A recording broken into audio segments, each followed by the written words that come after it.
जय हिंद दोस्तों। स्वागत है आज के हमारे इस नई वीडियो में। दोस्तों आज की वीडियो में हम आपके लिए भारतीय राज्य व्यवस्था पार्ट 3 के 30 प्रश्न लेकर आए हैं जो आपके परीक्षा के दृष्टिकोण से बहुत ही महत्वपूर्ण है। तो दोस्तों अगर आप हमारे चैनल पर नए हैं और अभी तक हमारे चैनल को सब्सक्राइब नहीं किया है तो प्लीज़ हमारे चैनल को सब्सक्राइब कर लें, क्योंकि प्रतिदिन हम आपके लिए ऐसे ही वीडियो लाते रहते हैं। तो चलिए शुरू करते हैं आज की वीडियो।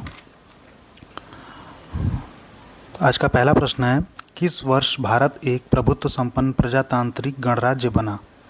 तो ऑप्शन है 1950, 1949, 1951 या 1948। इसका पहला वाला ऑप्शन सही हो जाएगा 1950। दूसरा प्रश्न है, भारतीय संविधान की प्रस्तावना में पंथ निरपेक्ष शब्द किस संशोधन द्वारा जोड़ा गया? तो 25वें संशोधन द्वारा, 42वें संशोधन द्वारा, 44वें संशोधन द्वारा या 52वें संशोधन द्वारा। इसका सही उत्तर होगा दोस्तों 42वें संशोधन द्वारा। 42वां संविधान संशोधन 1976 में हुआ था, ये भी कभी कभी पूछ लिया जाता है। अगला प्रश्न है, भारतीय संविधान की प्रस्तावना में निम्नलिखित में से किस स्वतंत्रता का वर्णन नहीं है? वो विचार की स्वतंत्रता, विचार प्रकट करने की स्वतंत्रता, विश्वास की स्वतंत्रता, आर्थिक स्वतंत्रता। इसका सही उत्तर हो जाएगा दोस्तों आर्थिक स्वतंत्रता। ऑप्शन डी इसका सही उत्तर होगा। निम्नलिखित अधिकारों में से कौन सा अधिकार 19(1)(d) को अनुच्छेद 21 से मिलाकर पढ़ने पर प्राप्त होता है? तो विदेश यात्रा का अधिकार, शरण पाने का अधिकार, एकांतता का अधिकार या सूचना पाने का अधिकार। इसका सही उत्तर होगा विदेश यात्रा का अधिकार। Option A. पांचवा है, संविधान के अंतर्गत मूल अधिकारों का संरक्षक कौन है? संसद, सर्वोच्च न्यायालय, राष्ट्रपति या मंत्रिपरिषद। इसका सही उत्तर होगा सर्वोच्च न्यायालय, सुप्रीम कोर्ट। छठवां प्रश्न है, निम्नलिखित में से किसे डॉक्टर बी.आर. अम्बेडकर द्वारा संविधान की आत्मा कहा गया है? पहला है धार्मिक स्वतंत्रता का अधिकार, ऑप्शन बी संवैधानिक उपचारों का अधिकार, संपत्ति का अधिकार या डी समानता का अधिकार। तो इसका सही उत्तर हो जाएगा दोस्तों संवैधानिक उपचारों का अधिकार। संवैधानिक उपचारों के अधिकार को डॉक्टर भीमराव अम्बेडकर द्वारा संविधान की आत्मा कहा गया है। सातवां है, निम्नलिखित में से कौन सा मौलिक अधिकार नहीं है? समानता का अधिकार, संपत्ति का अधिकार या धार्मिक स्वतंत्रता का अधिकार। तो इसका सही उत्तर हो जाएगा दोस्तों संपत्ति का अधिकार। ऑप्शन सी संपत्ति का अधिकार, क्योंकि संपत्ति का अधिकार कानूनी अधिकार है, यह मौलिक अधिकार नहीं है। आठवां प्रश्न है, निम्नलिखित में से कौन सा मूल अधिकार विदेशी नागरिकों को प्राप्त नहीं है? तो विधि के समक्ष समानता, अभिव्यक्ति की स्वतंत्रता का अधिकार, प्राण एवं दैहिक स्वतंत्रता का अधिकार या शोषण के विरुद्ध अधिकार। तो इसका सही उत्तर होगा अभिव्यक्ति की स्वतंत्रता का अधिकार।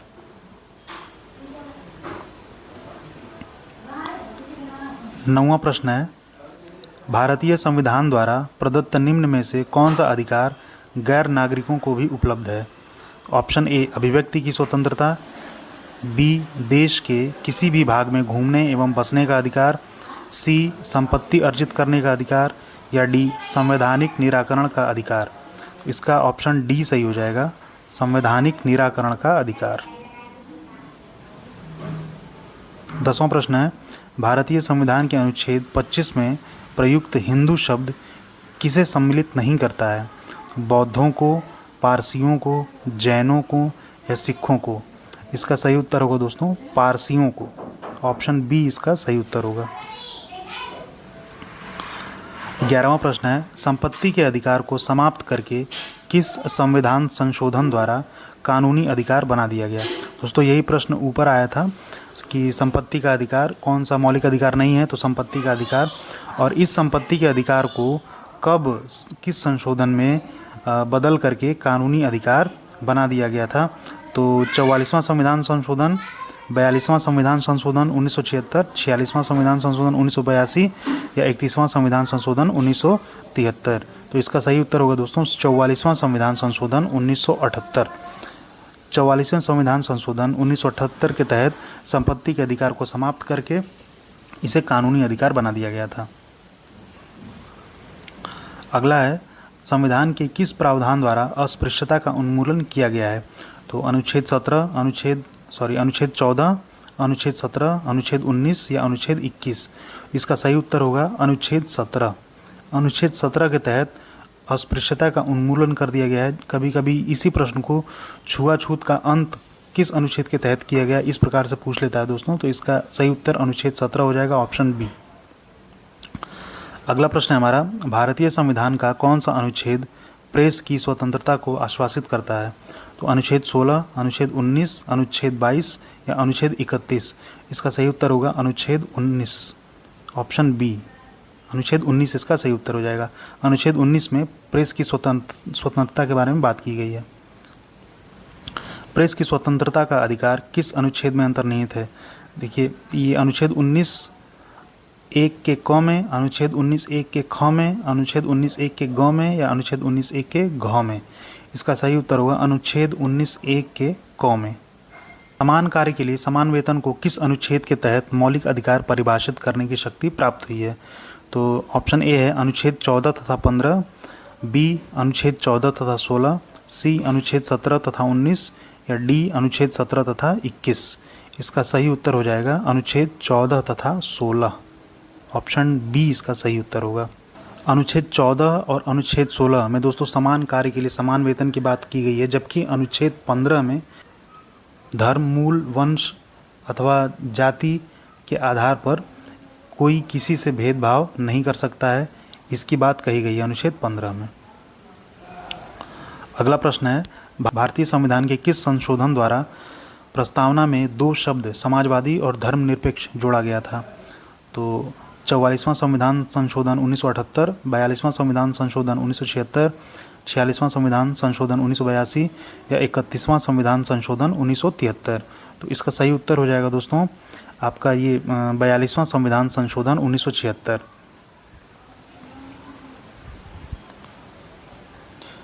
17वां प्रश्न है, भारतीय संविधान के किस भाग में स्पष्ट रूप से घोषणा की गई है कि भारत एक धर्मनिरपेक्ष राज्य है? तो मौलिक अधिकार में, मौलिक कर्तव्य में, अभिलेखागार में या प्रस्तावना में? तो इसका सही उत्तर होगा प्रस्तावना में, ऑप्शन डी इसका सही उत्तर होगा। 18वां है, बंधुआ मजदूर उन्मूलन अधिनियम संसद द्वारा कब पारित किया गया था? 1971 में, 1976 में, 1979 में या 1981 में? इसका सही उत्तर होगा 1976 में, ऑप्शन बी इसका सही उत्तर होगा। अगला प्रश्न है, निम्नलिखित में से किसके द्वारा बाल श्रम का उपयोग निषिद्ध किया गया है? भारत के संविधान द्वारा, सर्वोच्च न्यायालय के निर्णय द्वारा, संयुक्त राष्ट्र के चार्टर द्वारा या इनमें से सभी?